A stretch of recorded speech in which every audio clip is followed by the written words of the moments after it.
నేను ఒక 4 విషయాలు మీకు చెప్తాను, వినండి. మనందరికి తెలిసింది ఒక జన్మే. మనందరికి తెలిసింది ఒక జన్మే. మనందరికి తెలిసింది ఒక మరణమే. అంతేనా? ఒకే జన్మ ఒకే మరణం అని మనం అనుకుంటాం. అందరిని అడిగినా అదే చెప్తారు. ఒకసారే మనిషి జన్మిస్తాడు, ఒకసారే మనిషి చనిపోతాడు అని అందరూ లోకంలో ఇలా అనుకుంటారు. కానీ నేను దేవుణ్ణి తెలుసుకున్న తర్వాత, యేసు ప్రభు దగ్గరికి వచ్చిన తర్వాత, యేసు ప్రభు యొక్క వాక్యాన్ని చదువుతా ఉంటే నాకు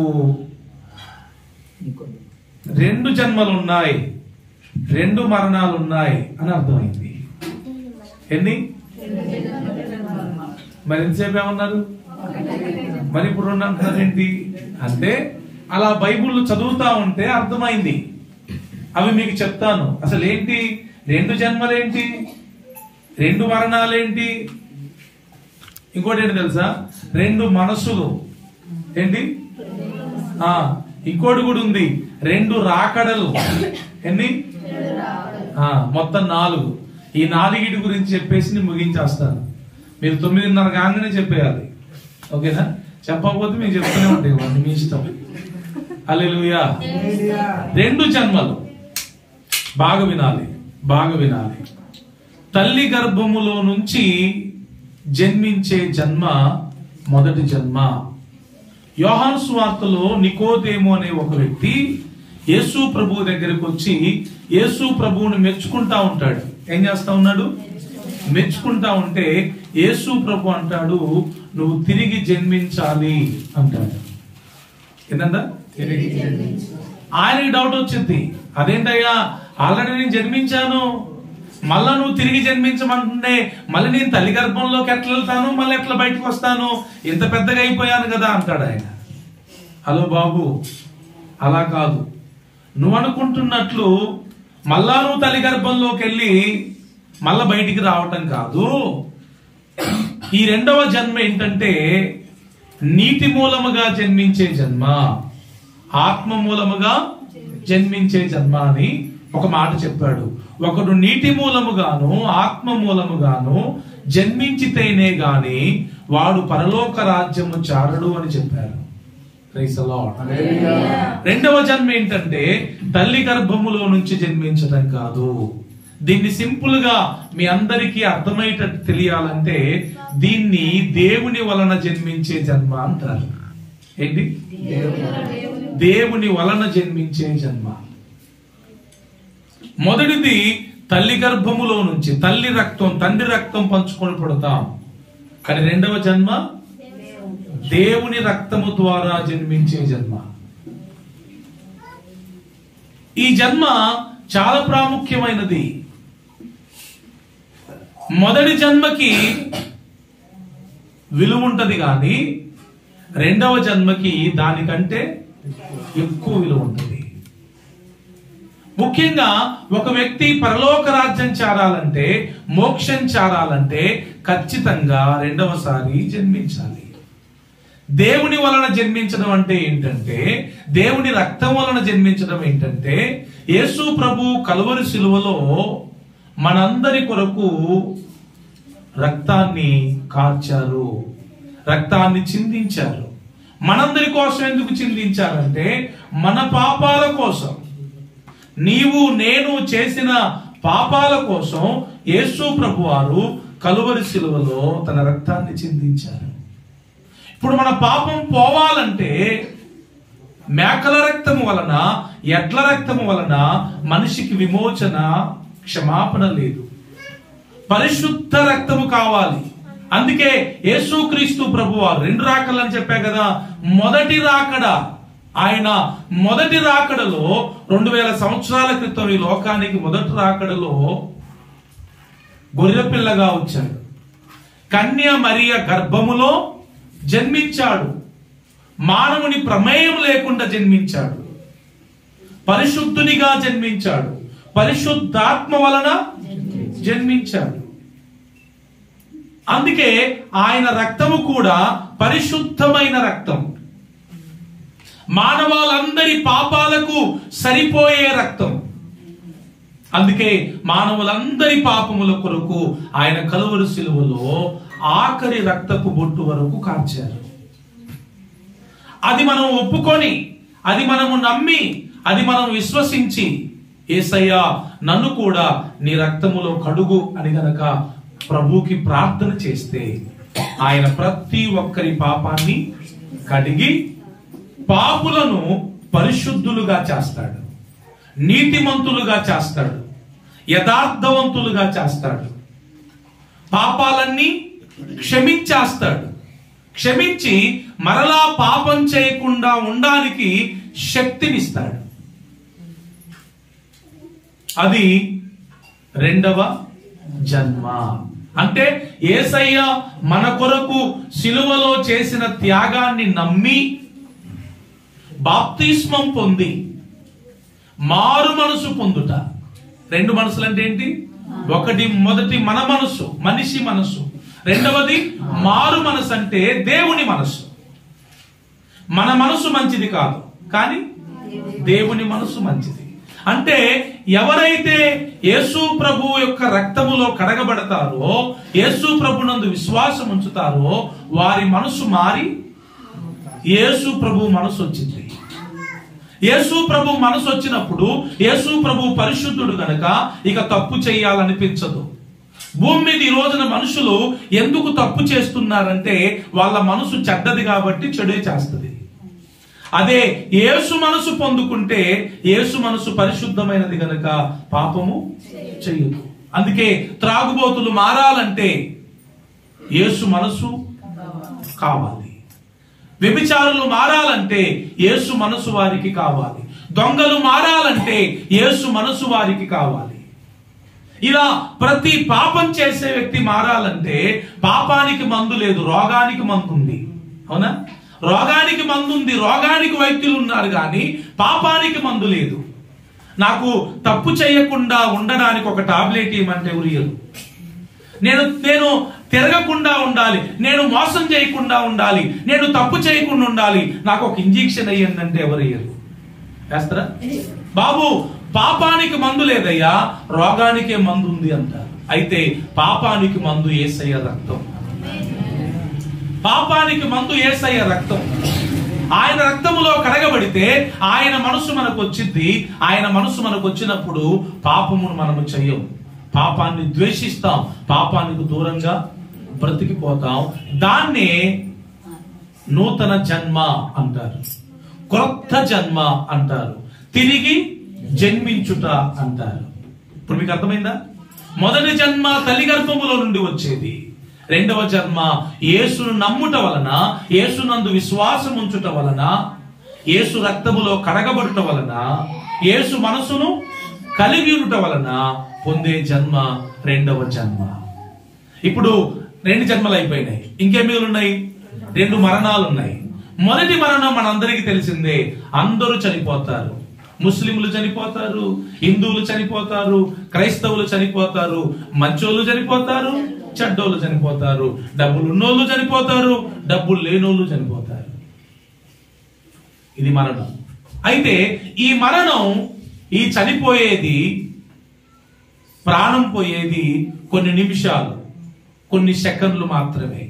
ఈ మరణం, అవునా?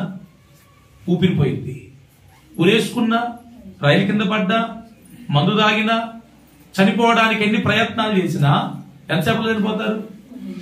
కొన్ని గంటల్లో లేకపోతే కొన్ని నిమిషాల్లో చనిపోతారు. ఇది మొదటి మరణం. ఇది సింపులే. రెండవ మరణం ఉంది. ప్రకటన గ్రంథంలో ఉంటది. రెండవ మరణములో వీళ్ళందరూ పాలు పంపులు పొందుతారని. రెండవ మరణం అంటే ఏంటి తెలుసా? మొదటి మరణమేమో శరీరానికి సంబంధించింది. ఏంటది? శరీరానికి. మరణం అంటే జనరల్ గా మన శరీరాన్ని, మన లోపట ఉన్న ఆత్మ విడిచిపెట్టి వెళ్ళిపోవడమే మరణం. సింపుల్ అది. కానీ రెండవ మరణం అనేది శరీరానికి మరణము కాదది, ఆత్మకు మరణం. ఆత్మకు మరణం. జనరల్ గా ఆత్మకు మరణం ఉండదు. వాస్తవానికి ఆత్మకు మరణం ఉండదు. ఎందుకంటే ఆత్మ అనేది దేవుడు నరుని ఆత్మ యెహోవా పెట్టిన దీపం. అంటే మనలో ఉన్న ఆత్మ మనది కాదది, ఇట్స్ బిలాంగ్స్ టు గాడ్. అది దేవునికి సంబంధించింది. అందుకే దేవుడికి మరణము లేదు, దేవునికి అంతము లేదు, దేవునికి ముగింపు లేదు కనుక దేవుని నుంచి వచ్చిన ఆత్మకు కూడా ముగింపు లేదు. అందుకే రెండవ మరణం అంటే ఏంటి తెలుసా? చస్తూనే ఉండాలి కానీ చావు, కాలుతూనే ఉండాలి కానీ చనిపోరు, యాతన పడుతూనే ఉండాలి కానీ చనిపోరు. కొంతమంది మంచంలో ఉన్న వాళ్ళు చూడండి, వెళ్ళి 4-5 సంవత్సరాలు అయితే లేకపోతే 4-5 నెలలు అయి మంచంలోనే ఉంటే వాళ్ళ దగ్గర పోతే ఏమంటారయ్యా, తొందరగా మరణం వస్తే బాగుండు, నేను మంచంలో ఉంది అందరి చేత సేవలు చేయించుకోవాల్సి వస్తా ఉంది, సేవలు చేసే వాళ్ళు ఈ మధ్యలో మనస్ఫూర్తిగా చేయట్లా, ఒక వారం బాగా చేస్తారు, ఇక 2వ వారం నుంచి ఇసుక్కుంటా తిట్టుకుంటా చదువుకుంటా గునుక్కుంటా చేస్తా ఉంటే పాపం మంచంలో ఉన్న వాళ్ళకి ఏమనిపిస్తుందిగా, ఇంకా పోవటమే మంచిది, ఈ ఉండటం కంటే పోవటమే మంచిదని బాధతో నేను చాలా మంది దగ్గరికి వెళ్ళినప్పుడు అడుగుతారయ్యా, తొందరగా చచ్చిపోవాలని ప్రార్థించేయ్యా, నాకు ఈ పరిస్థితి బాగాలేదు అంటారు. అంటే అలా చస్తూ ఉండటం ఎక్కువ కాలం వాళ్ళకి ఇష్టం లేదు, అలా బాధపడుతూ ఉండటం ఇష్టం లేదు. కొంతమందికి అయితే చాలా రకాల బాధలు గుండెల్లో ఉంటాయి, బాధ అనుభవిస్తూ ఉండడం చాలా కష్టం అండి. నొప్పి కొద్దిసేపటికే తట్టుకోలేము మనం, అది అవునా కదా. కానీ రెండవ మరణాన్ని మనం ఆలోచన చేస్తే మనిషి ఆత్మ నరకానికి వెళితే గనక, ఎక్కడికి? నరకానికి వెళితే దాన్నే రెండవ మరణం అంటారు, నరకాన్నే రెండవ మరణం అంటారు. ఆత్మ గనక ప్రభు అయిన యేసునందు విశ్వాసం ఉంచకుండా, ప్రభు అయిన యేసులో జీవించకుండా, యేసు రక్తము చేత కడగబడకుండా, యేసు హృదయాన్ని కలిగి లేకుండా ఈ లోకంలో మరణిస్తే మన ఆత్మ నిత్య నరకానికి వెళ్తుంది. అక్కడ ప్రభు చెప్పాడు, అగ్ని ఆరదు పురుగు చావదు. అంటే అగ్నిలో పురుగు ఉంటది, ఆ అగ్ని ఆ పురుగును కాలుస్తూనే ఉంటది, ఈ అగ్ని ఆరదు ఆ పురుగు చావదు. సిచ్యువేషన్ చూడండి, ఇప్పుడు చావాలని అగ్నిగుండంలో దూకాను అనుకోండి, కొద్దిసేపటికి చచ్చిపోతాను, లేదంటే కొద్దిసేపటికి అగ్ని అయినా ఆరిపోయింది. కానీ నరకం అట్లాంటిది కాదు, అగ్ని ఆరదు, అందులో దూకినోడు చావడు, అది కాలుస్తూనే ఉంటది, ఈడు కాలిపోతూనే ఉంటాడు, కానీ మరణం మాత్రం ఎప్పటికీ రాదు, ఎప్పటికీ రాదు. యుగ యుగాలు తరతరాలు అలా కాలిపోతూనే ఉంటాం. దాన్ని సెకండ్ డెత్ అన్నారు, అది రెండవ మరణం. యేసు ప్రభువారు ఈ భూలోకానికి రావడానికి గల ముఖ్య ఉద్దేశం ఏంటంటే, అంత భయంకరమైన నరకము నుండి మానవులందరినీ రక్షించడానికి వచ్చారు. ఎందుకంటే మనలందరినీ చేసిన దేవుడు ఆయనే, మనలందరినీ కలగ చేసిన దేవుడు ఆయనే. నా బిడ్డలు నన్నెరగకుండా ఆ నరకానికి వెళ్తే నా బిడ్డలు బాధపడతారు, నేను వెళ్ళి చెప్పాలి ఈ విషయాన్ని. 2000 సంవత్సరాల క్రితం యేసు ప్రభు వారు మొదటిసారి లోకానికి వచ్చారు. వచ్చి ఆ విషయాన్ని చెప్పి మన కోసం చేయాల్సిన త్యాగాన్ని చేసి వెళ్ళిపోయారు. రెండవ రాకడని చెప్పా కదా, రెండవ రాకడని చెప్పా కదా. మొదటిసారి వచ్చింది అది, రెండవ రాకడ. ఇప్పుడు యేసు ప్రభు త్వరలో పరలోకము నుండి మరలా భూలోకానికి రాబోతున్నారు. He is going to come again. యేసు ప్రభు ఈసారి వచ్చినప్పుడు తనను నమ్మిన వారిని, తన యందు విశ్వాసం ఉంచిన వారిని, నమ్మి బాప్తిస్మం పొందిన వారిని, నీతిగా పరిశుద్ధంగా యథార్థంగా బ్రతుకుతున్న వారిని నిత్యము తనతో ఉండడానికి పరలోకానికి తీసుకుని వెళ్ళిపోతాడు. అక్కడ యాతన ఉండదు, అక్కడ పండు కొరుకుడు ఉండదు, అక్కడ కన్నీరు ఉండదు, అక్కడ దుఃఖం ఉండదు, అక్కడ ఆకలి దప్పులు ఉండవు, అక్కడ చీకటి ఉండదు. పరలోకం అంటే నిత్యము ఆనందం, నిత్యము సంతోషం, నిత్యము ఎంతో దేవునితో హ్యాపీగా ఉండే స్థలం. కాబట్టి ఆలోచన చేయండి, రెండవ జన్మ అనుభవం మీకు లేకపోతే ఖచ్చితంగా రెండవ మరణం అనే అనుభవాన్ని మీరు రుచి చూస్తారు. రెండవ జన్మ అనుభవం కనుక మీకుంటే రెండవ మరణం దగ్గరికి మీరు వెళ్ళరు.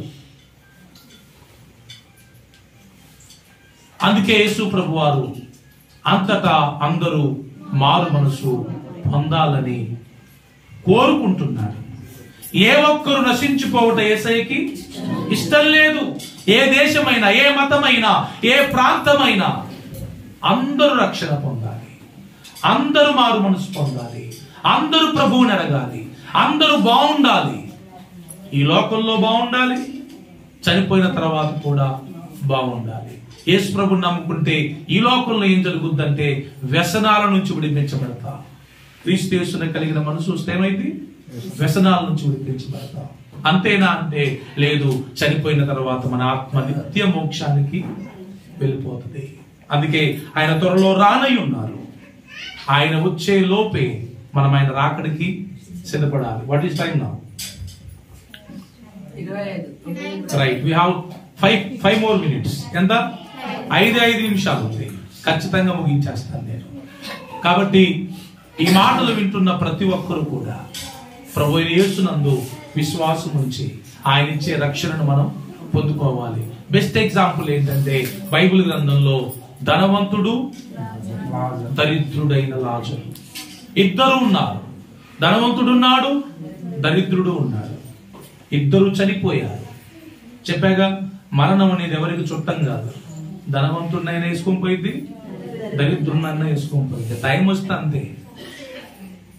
చిత్రం ఏంటంటే ధనవంతుడు భూమి మీద సుఖపడ్డాడు, సుఖాన్ని అనుభవించాడు. డబ్బు ఉంది కదా, దేవుణ్ణి అంటే లెక్క లేకుండా అయిపోయింది. ఈ డబ్బు ఉంటే ఇదే పెద్ద బాధ.